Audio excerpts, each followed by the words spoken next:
Olá, eu espero que você esteja bem. Que bom que você tá aqui para a gente trocar uma ideia. É sempre muito bom fazer essas pausas para compartilhar alguns pensamentos, algumas ideias, algumas noções e impressões. E quem sabe algumas provocações, porque muitas vezes as minhas ideias, pensamentos, noções e impressões cumprem um importante papel de provocação mesmo, no sentido de provocar ações, ainda que no primeiro momento essas ações sejam ideias aprimoradas. E aí, quando eu lembro que a ideia é uma ação ensaiando, e essa frase é de Freud, e é genial, que a ideia é uma ação ensaiando. Olha que bacana isso, né? Quantas ações a gente teve depois de muita ideia sobre a ação.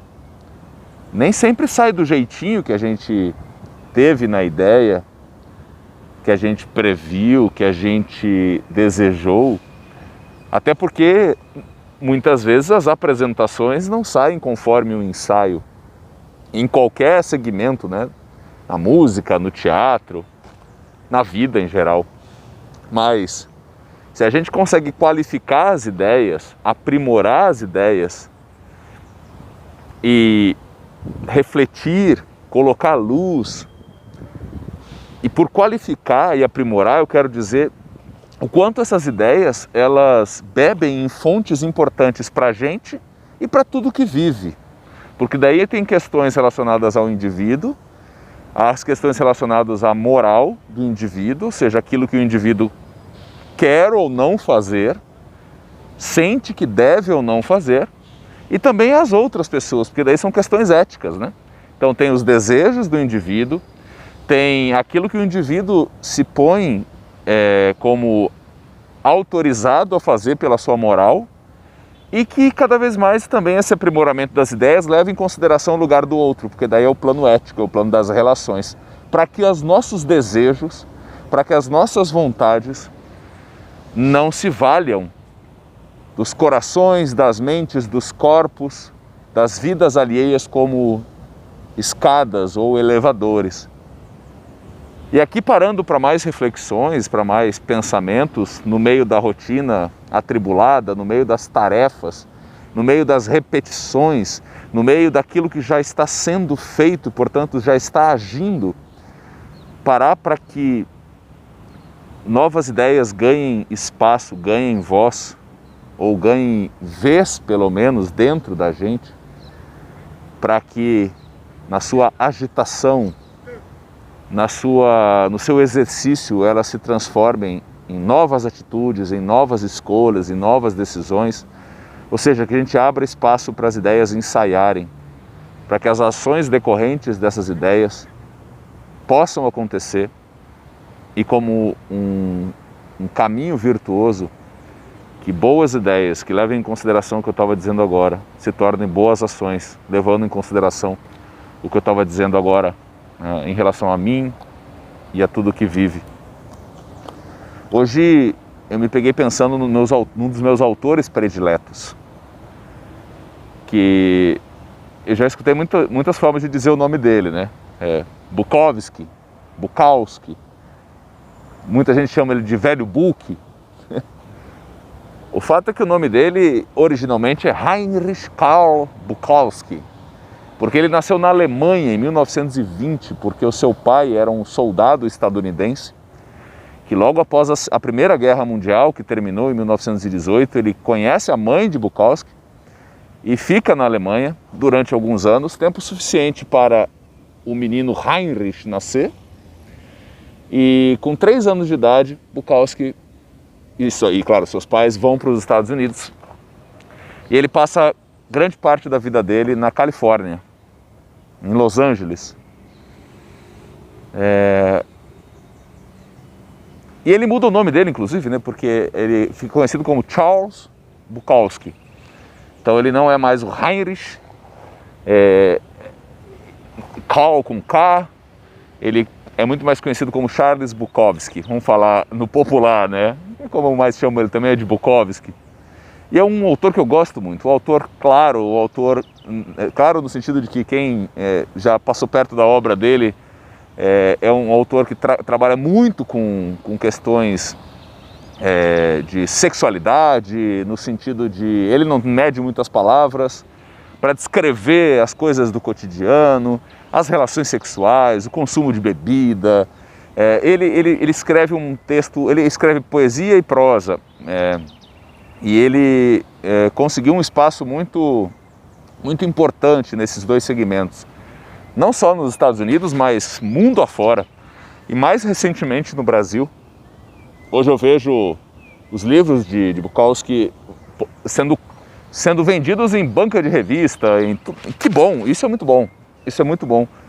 E ele realmente tem um texto que não mede muito o que está sendo escrito. Ele demorou muito tempo para conseguir se dedicar à carreira de escritor. Trabalhou muito tempo nos Correios, nos Estados Unidos, para que pudesse pagar pelas suas condições de vida mínimas, né? O aluguel e a sua bebida, né?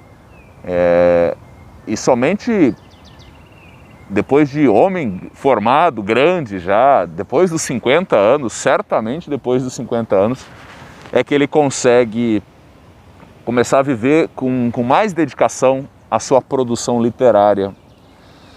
E ele começa a fazer muitas leituras coletivas também das suas poesias e dos seus textos.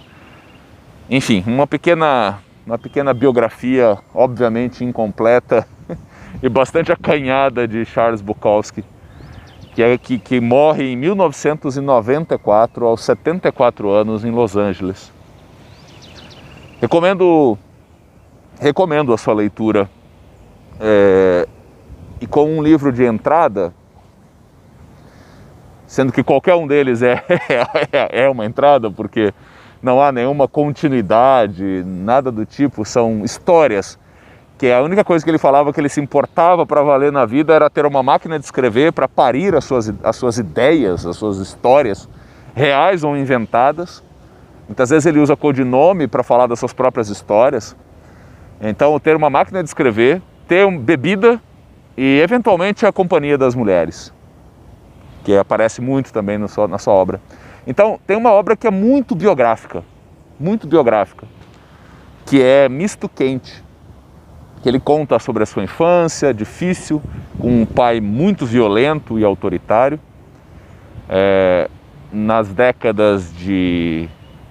principalmente na década de 30 e 40, né, onde ele tem ali a sua infância, adolescência, início da vida adulta, as suas peregrinações pelo país, né, pelos Estados Unidos, e toda a sua tentativa de escapar da vida ordinária, da vida falsificada, da vida de aparência envernizada.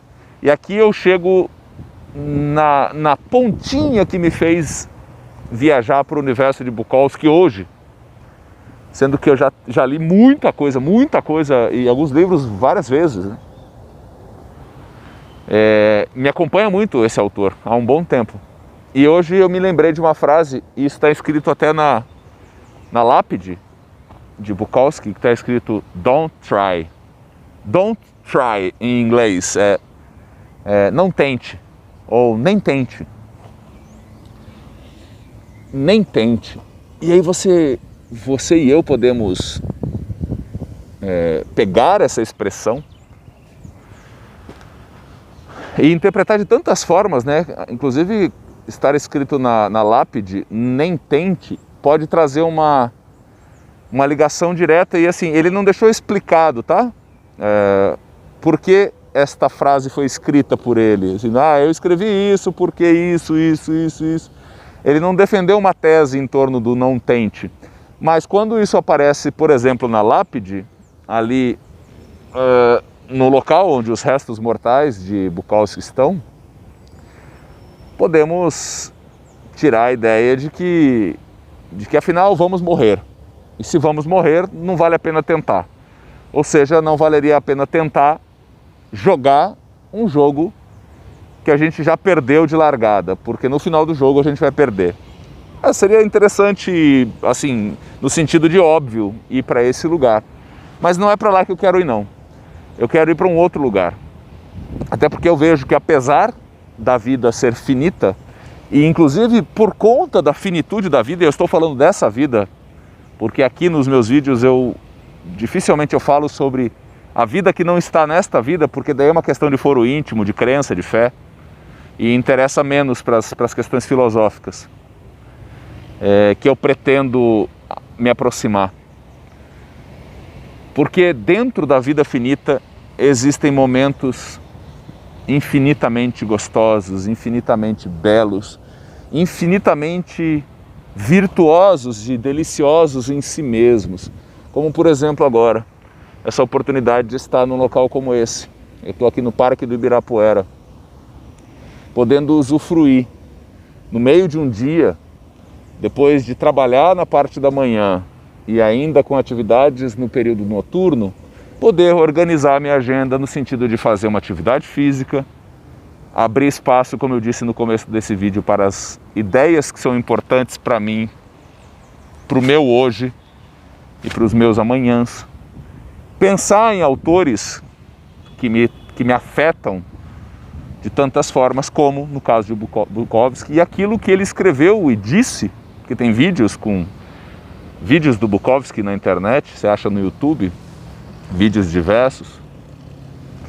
Nem tente. O que eu gosto de pensar quando penso nesta expressão, e que busco não me esquecer dessa expressão, no que diz respeito a não tentar ser aquilo que eu não sou. Não tentar falsificar aquilo que cada vez mais eu sinto que posso, devo e quero principalmente vir a ser. Esse num processo do para onde eu estou indo. E no presente, não abrir mão daquilo que é importante para mim. Ainda que eu tenha que dosar esforços, eu tenha que dividir tempos, eu tenha que organizar minha agenda, mas que eu não abra mão de alimentar aquilo que é verdadeiramente importante para mim. Ainda que num momento seja a conta-gota, para que num outro momento seja com uma fonte mais opulenta de água e de vida e de tempo e de usufruto. Não tentar ser aquilo que eu não sou. Me parece que esse é um legado tão valioso deixado por Bukowski nessa frase, nem tente, que não tem a ver com desistência prévia, tem a ver com resistência durante toda a jornada. Resistir a abrir mão daquilo que te anima, resistir a abrir mão daquilo que te faz brilhar os olhos. E aqui eu falo isso com bastante cuidado para não cair num clichê tolo. Porque para a gente fazer com responsabilidade, e responsabilidade tem a ver com aquelas ideias boas que eu disse, que dão conta das minhas vontades, sem fazer custar a vida do outro, a emoção do outro, o sentimento do outro, porque eu quero satisfazer a minha vontade, mas ainda assim é preciso resistência para a gente organizar a nossa vida e tirar da nossa vida aquilo que não contribui para que as nossas melhores ideias se transformem nas nossas melhores atitudes e na melhor forma de gozar a vida. E isso só a gente individualmente pode dizer sobre a nossa vida. Portanto, eu torço para que a gente não tente falsificar o que somos em nome de nada e nem de ninguém. E que a gente também, muito menos, tente impor às outras pessoas falsificações delas mesmas para que atendam aos nossos desejos. E aí, claro, quando a gente pensa assim, a gente vai desconfiar de todos e de todas e pessoas e instituições que querem determinar o que eu tenho ou não que tentar fazer o que eu tenho ou não de insistir em fazer. Que as nossas escolhas sejam tomadas a partir de um parto de boas ideias que vieram sendo ensaiadas. E no ensaio, dialogando com as nossas vontades, com os nossos desejos, propensões, intuições, planos, sonhos. E repito, que a gente não tente ser o que não somos. E vou acrescentar, porque eu sei que eu e você, em maior ou menor medida, já fizemos, ainda fazemos ou faremos coisas que podem ser consideradas falsificações do que somos ou podemos ser. E temos muitas respostas para justificar por que fazemos isso. Inclusive algumas delas muito valiosas, como as minhas responsabilidades financeiras, as pessoas que dependem de mim. Eu levo isso muito em consideração para não te desrespeitar e para não desrespeitar minha própria inteligência e as minhas necessidades. A pergunta que é, no nem tente, é quem sabe não tentar mais, quem sabe tentar cada vez menos, manter aquilo que eu estou fazendo, que está me distanciando do que quero ser, e encontrar transições possíveis, e encontrar caminhos diferentes que podem levar tempo, porque pode ser que eu não consiga amanhã, mês que vem, ano que vem, daqui 2 anos, daqui 3 anos, mas quem sabe daqui 5 anos. E eu não estou falando isso para dizer, que legal, que eu vou conseguir viver da forma que eu quero daqui 5 anos. Não, por mim, todos nós viveríamos da forma que a gente quer a partir de agora. E eu tenho convicção de que isso fosse possível em tantas medidas, talvez a gente fizesse menos guerra e fizesse mais amor. Mas como eu sei que isso não é possível para todas as pessoas a partir de agora, o que eu estou querendo defender aqui é que a gente não tente se falsificar, mas tente, enquanto houver vida, resistir